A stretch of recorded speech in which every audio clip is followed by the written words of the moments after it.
요한은 사실은 별명이 세례 요한이었죠. 왜 세례 요한이라는 별명이 붙었느냐 하면 세례 요한은 등장하면서부터 말라기 선지자 이후에 끊어졌던 선지자가 다시 등장하는 그런 장면으로 등장을 합니다. 그래서 그 당시 유대 사회에 세례 요한은 대단히 센세이션을 일으켰던 사람이에요. 그래서 많은 사람들이 세례 요한에 대해서 뭐라고 생각했냐면 그리스도가 아닐까, 메시아가 아닐까라고 생각할 정도로 아주 파격적으로 등장한 사람입니다. 여러분 한번 생각해 보십시오. 우리나라가 뭐 역사가 오래됐으니까 5,000년 역사를 하니까 민족 전체가 한 400년, 500년을 기다리던 어떤 인물이 딱 등장했다고 해보세요. 사회 전체에 주는 충격이 있었겠죠. 그러니까 말라기 선지자 이후로 거의 400~500년간 선지자가 없다가 하나님이 우리 민족을 외면한 것 같은 그런 불안한 감정 속에 있다가 선지자가 딱 등장했을 때 사람들이 대단한 어떤 그 기대감의 증폭이 있었던 것이죠. 그리고 그 세례 요한은 메시지가 뭐였습니까? 회개하라는 거였어요. 바리새인들을 보면서 누가 너희들더러 임박한 심판을 피할 수 있다고 하더냐 이러면서 회개하라고 하는 것이 주된 메시지였고, 그래서 세례 요한이 세례를 베풀기 시작한 것이죠. 회개, 임박한 심판, 그리고 회개하지 않는 자들에 대한 심판을 이렇게 메시지로 전한 그런 선지자라 할 수 있겠죠. 세례 요한의 메시지가 크게 두 가지로 등장한다고 볼 수 있습니다. 하나는 방금 말씀드린 것처럼 회개하라라고 하는 것이고, 또 하나는 내 뒤에 오시는 이에 대한 내용이 세례 요한의 메시지의 큰 두 가지 주제라 할 수 있습니다. 요한은 이 하나님의 택한 백성들, 이 민족들의 어떤 타락한 민족의 죄악들을 지적하면서 그것들을 회개하라고 강력하게 요구합니다.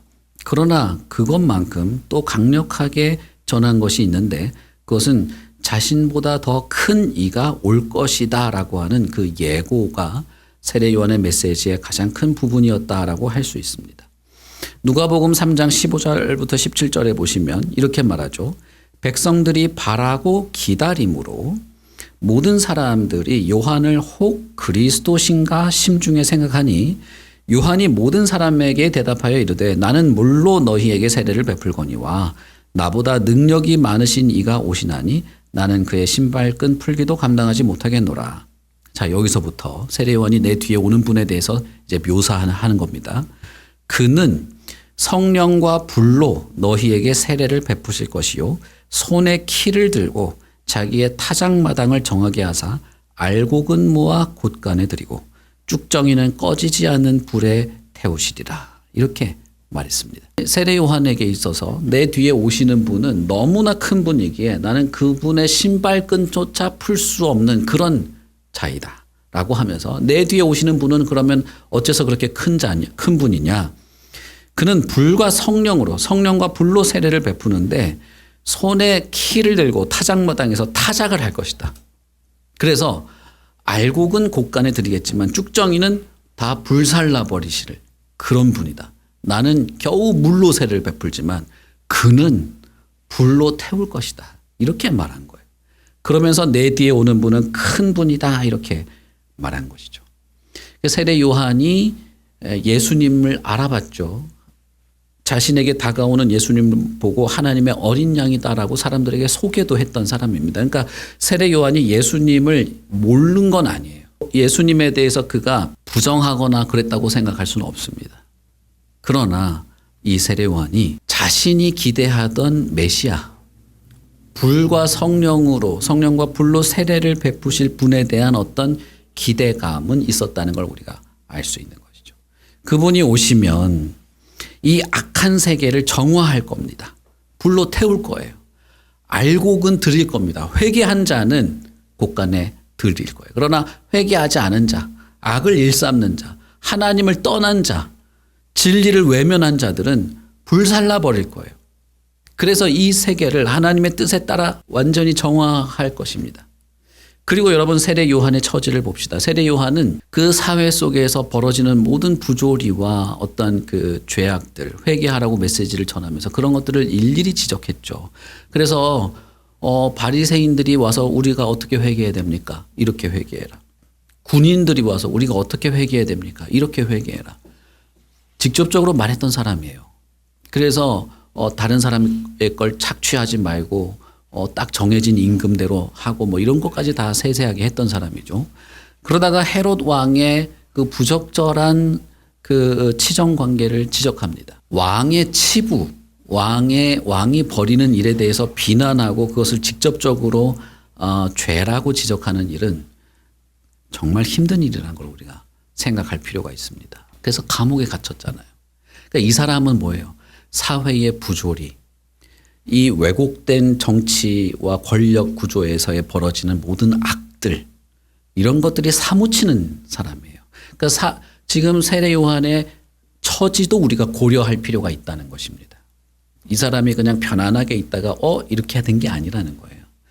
자신이 지금 감옥에 갇힌 상태에서 이런 사회의 구조적인 부패 속에서 벌어지는 그 악한 그 진흙탕 같은 그 현장의 한가운데 있는 상황 속에서 예수님에 대한 모든 그런 얘기를 들은 그런 것이죠.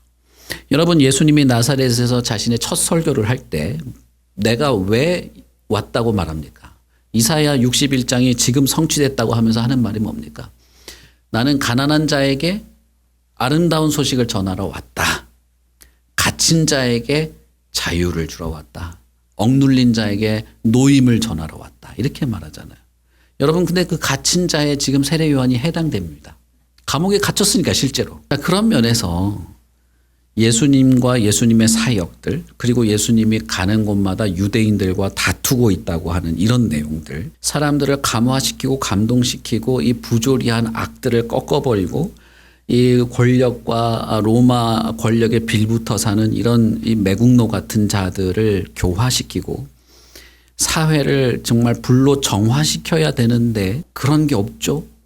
없고 계속 싸우고 바리새인들하고 싸우고 정치 지도자들하고 딱히 뭐 그렇게 하는 것도 없고 갈릴리 그 해변가 가버나움 근처에서 사람들 고치고 있다 그러고 뭐 돼지떼 몇 마리 죽였다 이러고 있는 겁니다.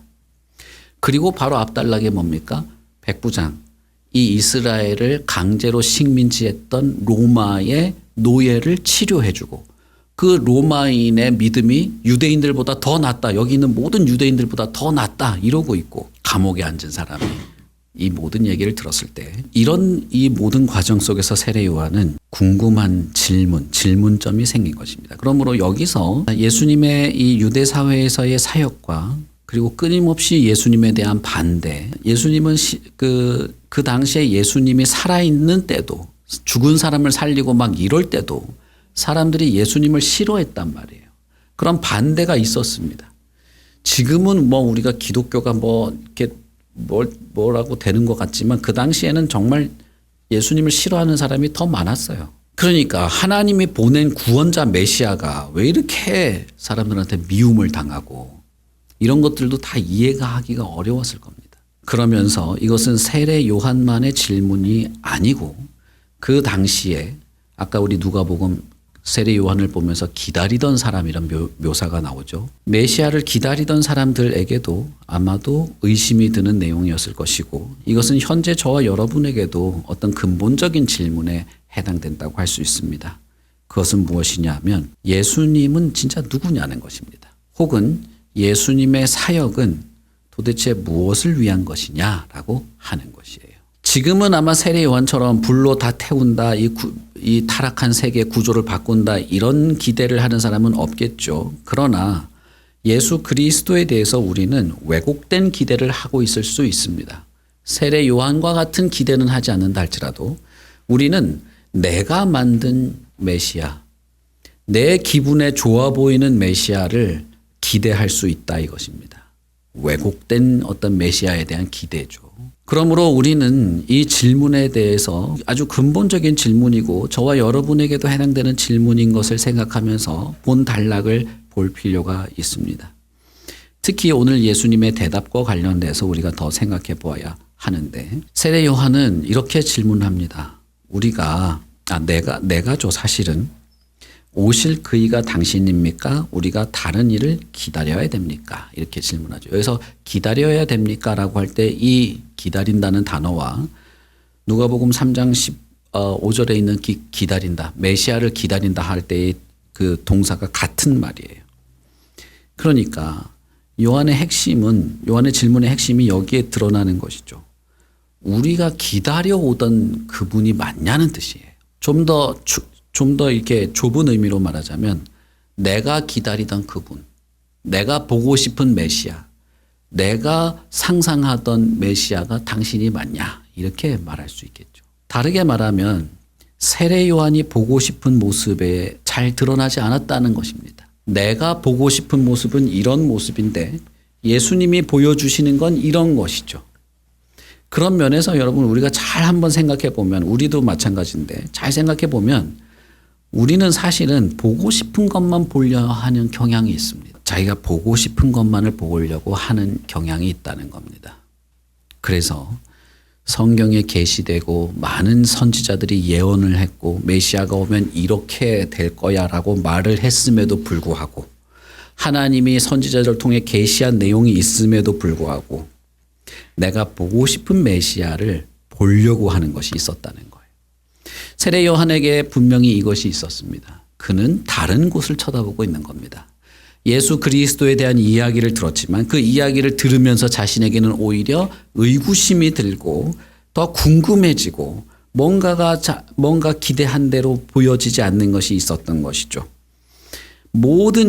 이 모든 일에 대한 이야기를 듣고 질문이 생기게 된 것입니다. 그러므로 세례 요한의 이 질문은 사실상 예수 그리스도의 행한 모든 일이 원인이 되었다고 할 수 있습니다. 우리는 예수님께서 이방인, 로마인, 이 이스라엘을 압제하는, 무력으로 압제했던 원수 같은 이방인 장교를 오히려 추켜 세우고 그의 믿음을 인정해 주는 장면들, 이런 것들을 생각해 보게 됩니다. 예수님의 행한 사역은 요한이 말했던 회개를 외치고 죄에서 떠나도록 하고 임박한 심판을 어떻게 피할 수 있겠느냐, 너희들이 이 키질에 알곡으로 인정되지 않으면 다 불타게 될 것이다 라고 하는 그 메시아, 내 뒤에 오실 그 크신 분에 대한 기대가 어긋나고 있다는 것을 보여줍니다.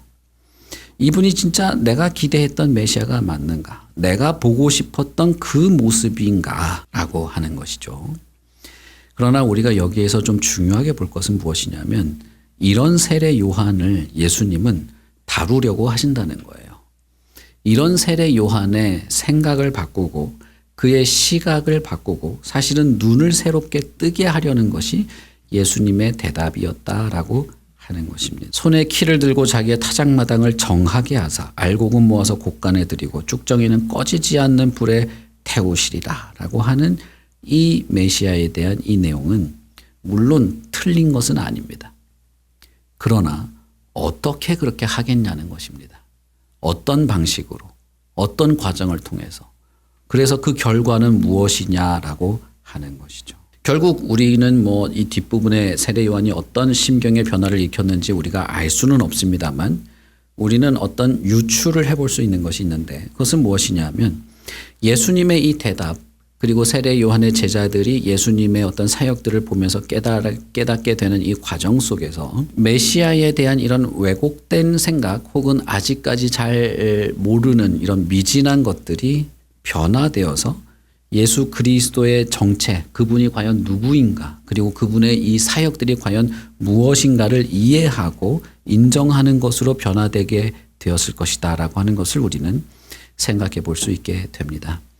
그런 면에서 우리는 이 세례 요한의 질문을 두 가지 측면에서 생각할 수 있는데, 하나는 방금 말씀드린 것처럼 내가 보고 싶은 메시아가 있는데 그것이 없어서 의심이 생긴 것들, 그리고 또 하나는 예수 그리스도의 그 사역에 대해서 더 자세히 알고 싶은, 그 사역의 의미와 예수님에 대해서 더 알고 싶은, 그런 이 두 가지 측면에서 이 질문을 생각해 볼 수 있는 것입니다. 우리가 이게 당신이 맞습니까? 라고 하는 질문에만 비중을 두면 이 누가복음이든 마태복음이든 이 맥락을 이해하기가 좀 어렵습니다. 그러나 이 질문에는 무엇이 포함되어 있느냐 하면, 그래서 과연 당신은 누구냐는 거예요. 내가 들은 것이 있는데 이 들은 것들을 다 종합해 볼 때 예수님, 당신은 정말 누굽니까? 그리고 당신이 하는 이 사역은 무슨 의미가 있는 겁니까? 알고 싶습니다 라고 하는 측면에서 이 질문을 했다는 것입니다. 그런 면에서 예수님은 세례 요한의 제자들에게 너희가 보고 들은 것을 가서 전해라라고 하죠. 보고 들은 것을 가서 전하라고 하는 말은 예수님에 대해서 바르게 이해한 상태에서 그 이해를 가지고 세례 요한에게 바르게 전하라는 뜻이지 그냥 본 거 그대로 가서 묘사해라 이런 뜻이 아니에요. 여기서 보고 듣는 것은 매우 중요한 것입니다. 엠마오로 가는 두 제자가 있었죠. 예수님을 만나서 대화를 했지만 예수님을 보고 예수님의 말을 들었지만 예수님에 대해서는 전혀 이해를 못했습니다. 그러다가 어떻게 됩니까? 그들의 눈을 어떻게 해요? 예수님이 뜨게 해주니까. 여러분 그 단락을 잘 보십시오. 엠마오로 내려가던 제자를 만나는 장면을 보세요. 제자들이 대화하다 보니까 눈이 떠진 게 아니에요. 예수님이 구약에서부터 쫙 설명을 다 한 다음에 눈을 뜨게 해줬다라고 돼 있어요. 그래서 그들이 눈을 뜨고 예수님인 줄 알아보고 나서는 어떻게 됩니까? 다시 예루살렘으로 돌아가서 예수님의 진면목을 전하는 사람이 된 것이죠. 지금 이 장면도 그런 장면이라고 보시면 돼요. 너희들은 보고 들은 것을 가서 전하라는 것이죠. 여기서 우리가 눈여겨볼 것은 많은 맹인을 보게 하셨다라고 하는 점이에요. 마태복음에는 이 맹인을 보게 하는 장면이 좀 앞부분에 있습니다만 누가복음은 뒷부분에 있어요. 우리가 이 21절을 보기 전까지는 누가복음에서 맹인을 고친 장면이 없습니다. 그러니까 여기가 처음이에요. 여기가 처음이고 세례 요한의 제자들이 왔을 때야 비로소 보게 된 거예요. 그러니까 맹인이 보게 됐다는 이거는 누가복음에서는 중요한 사건인 겁니다. 그 전까지는 없었어요. 없다가 세례 요한의 제자들이 왔을 때야 비로소 맹인이 보게 되는 걸 딱 보여준 것입니다.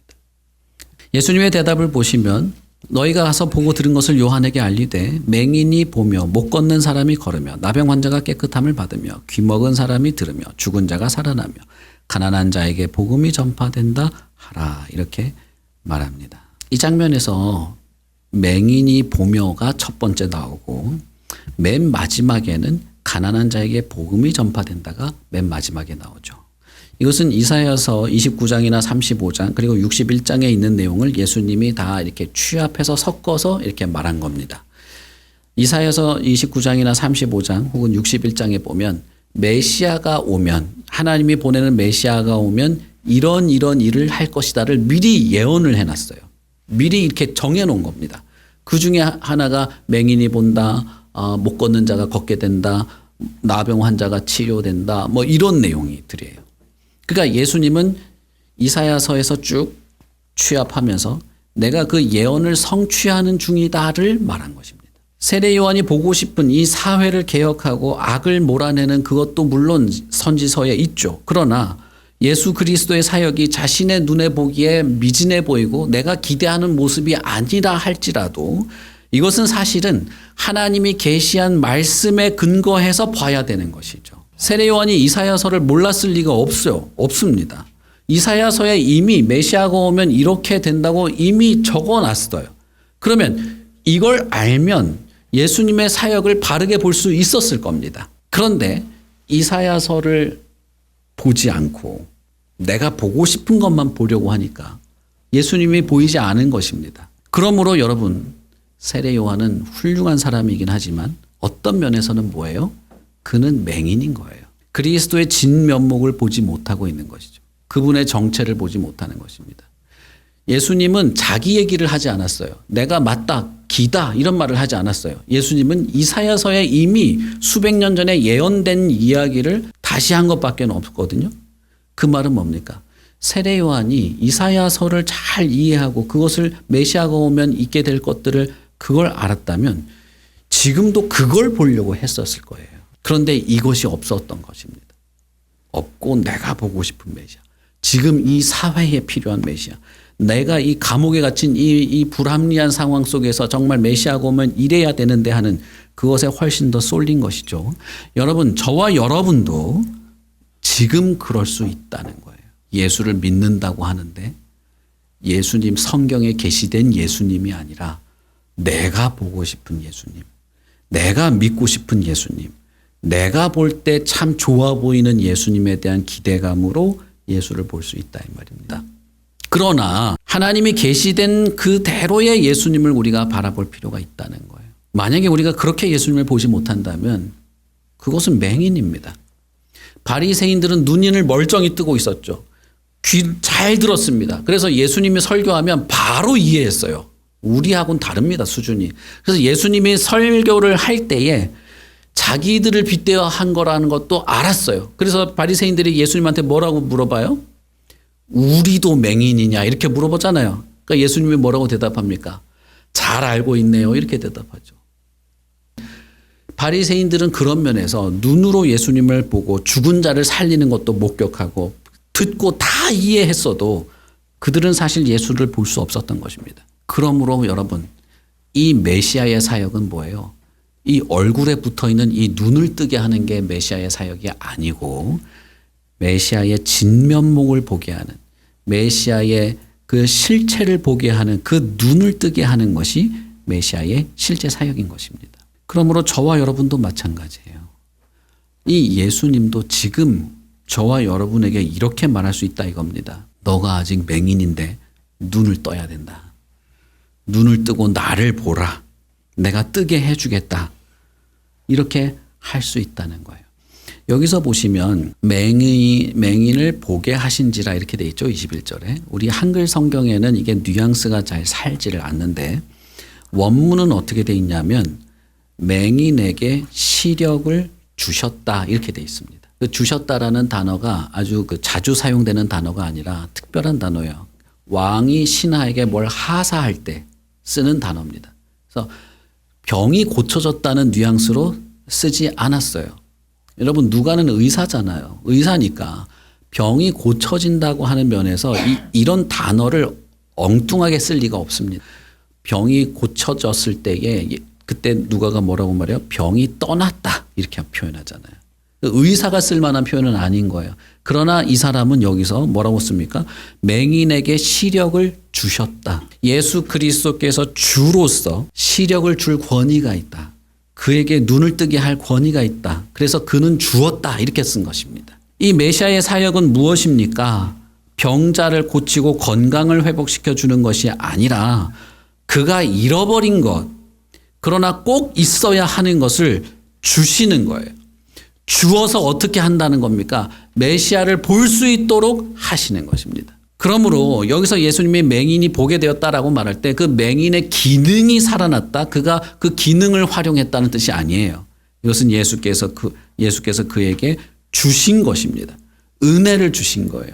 새로운 시각을 주신 것입니다. 새로운 세계를 보게 했고 새로운 삶을 살게 하는 것을 주신 것이에요. 그래서 여러분 나면서부터 봉사가 있었는데 누구의 죄로 저렇게 됐습니까? 라고 했을 때 예수님은 뭐라고 말해요? 그 사람은 부모의 죄도 아니고 그 사람의 죄도 아니야. 그 사람이 저렇게 평생 맹인으로 있게 된 거는 내가 그리스도인 걸 증명하려고 저 사람이 평생 저러고 있는 거야. 이렇게 말하잖아요. 그리고 나서 그 사람이 눈을 뜨게 됐을 때 그 사람은 단순히 눈을 뜬 게 아니에요. 예수님을 볼 수 있는 시각을 얻게 됐죠. 그렇지 않습니까? 여러분 그 본문 잘 생각해 보십시오. 눈을 떴는데 그 사람이 그 사회에서 쫓겨날 것을 감수하고서라도 예수님을 믿는다고 말하면서 하죠. 그는 예수를 볼 시각을 얻게 된 거예요. 그러므로 예수님은 그 사람의 눈을 뜨게 한 것이 아니라 영적인 어둠에서 빛으로 그를 이끌어낸 것이고 그에게 영적인 시각을 주신 것입니다. 그 말은 뭐예요? 세례 요한에게도 그렇게 하겠다는 거예요. 세례 요한도 예수님을 볼 수 있는 영적인 눈이 떠져야 되고 그렇게 떠서 예수님을 볼 때에 비로소 예수님의 사역을 이해할 수 있게 된다는 것입니다. 그러면 여러분, 저와 여러분은 어떻습니까? 저와 여러분도 마찬가지죠. 저와 여러분도 예수님으로부터 새로운 시각, 새로운 세상, 새로운 삶의 기준, 새로운 삶의 목표를 선명하게 볼 수 있는 그 시각을 예수님으로부터 받는 것입니다. 메시아의 사역이 이런 거라는 거예요. 현대사회에서 예수님을 어떻게 묘사합니까?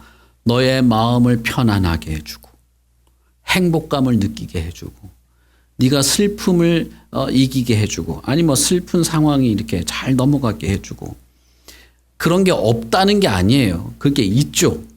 그런데 예수님을 왜 자꾸 심리치료사 비슷한 걸로 자꾸 만드냐 이거예요. 구분이 안 됩니다. 요즘에는 예수님인지 뭐 심리치료인지 뭔지 구분이 안 된단 말이에요. 그러나 예수님은 분명히 밝히십니다. 맹인을 볼 수 있도록 내가 시각을 준다.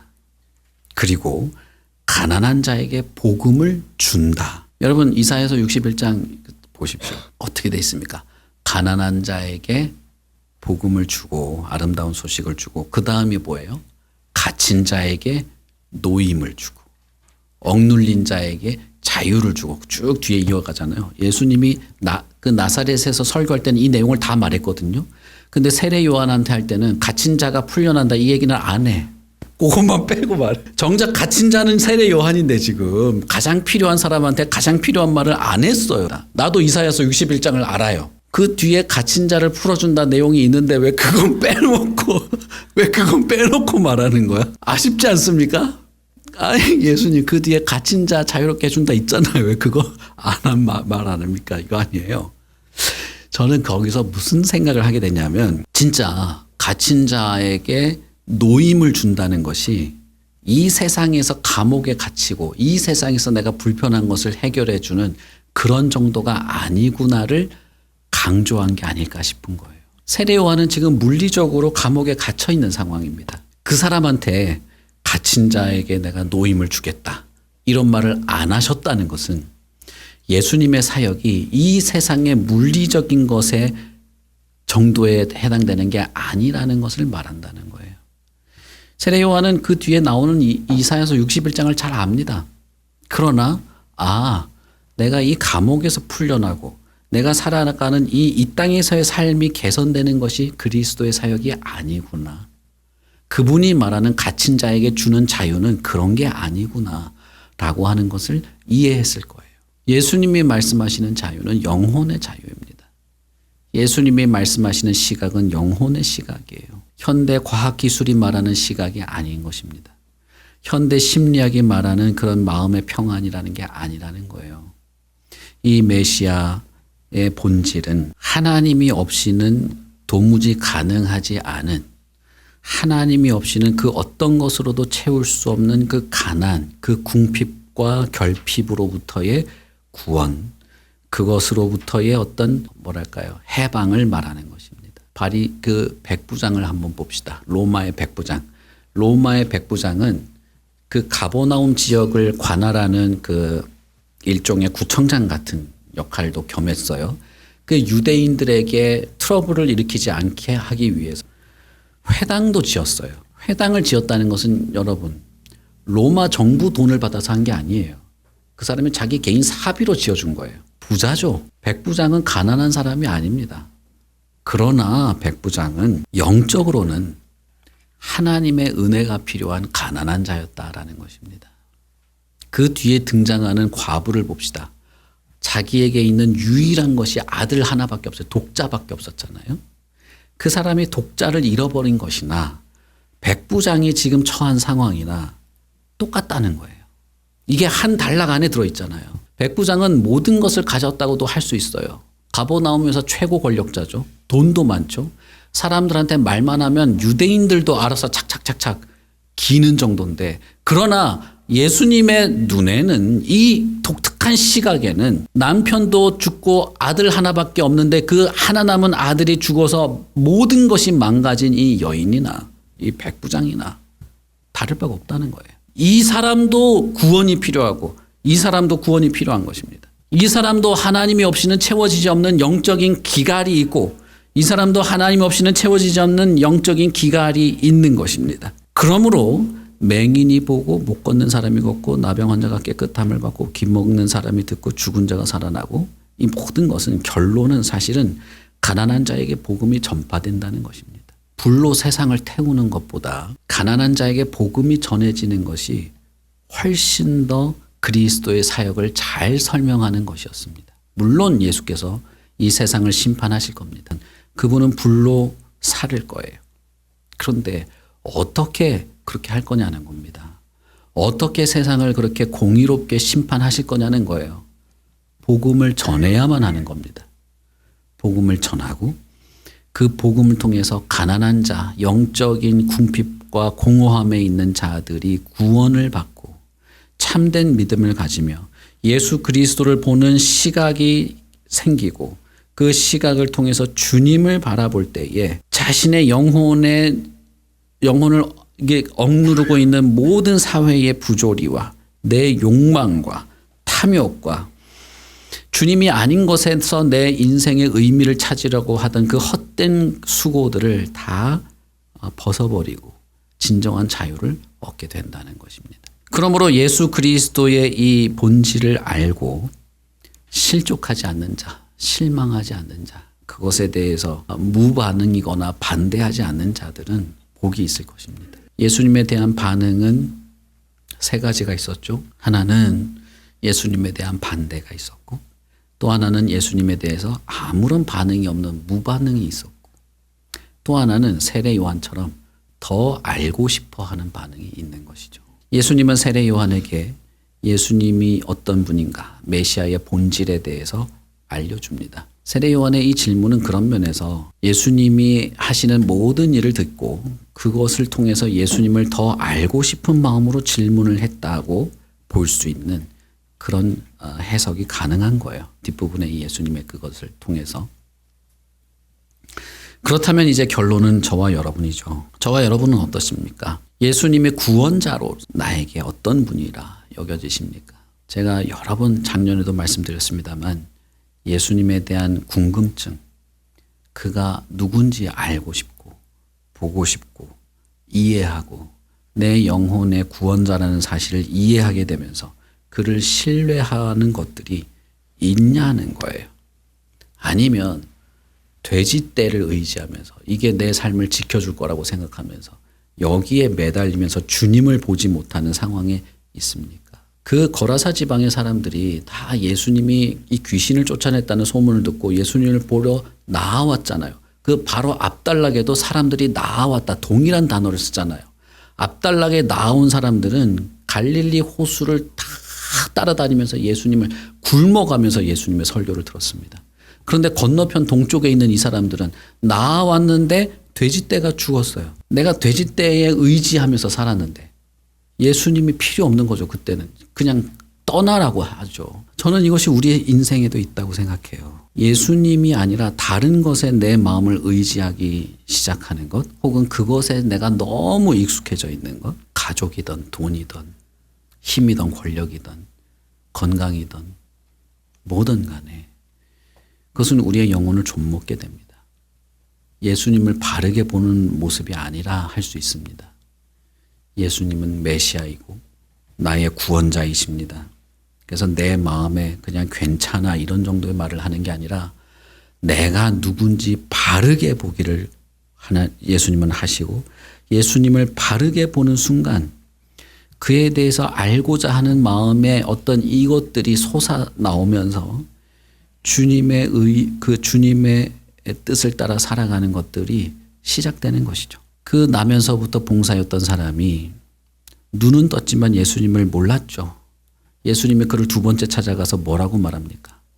그 지역사회에서 쫓겨났는데 괜찮아, 네 잘못이 아니야, 그렇게 말하지 않았어요. 요즘 현대 심리학처럼 너는 괜찮은 사람이야, 네 잘못이 아니야, 너를 혼냈던 엄마 잘못이야, 그렇게 말하지 않았어요.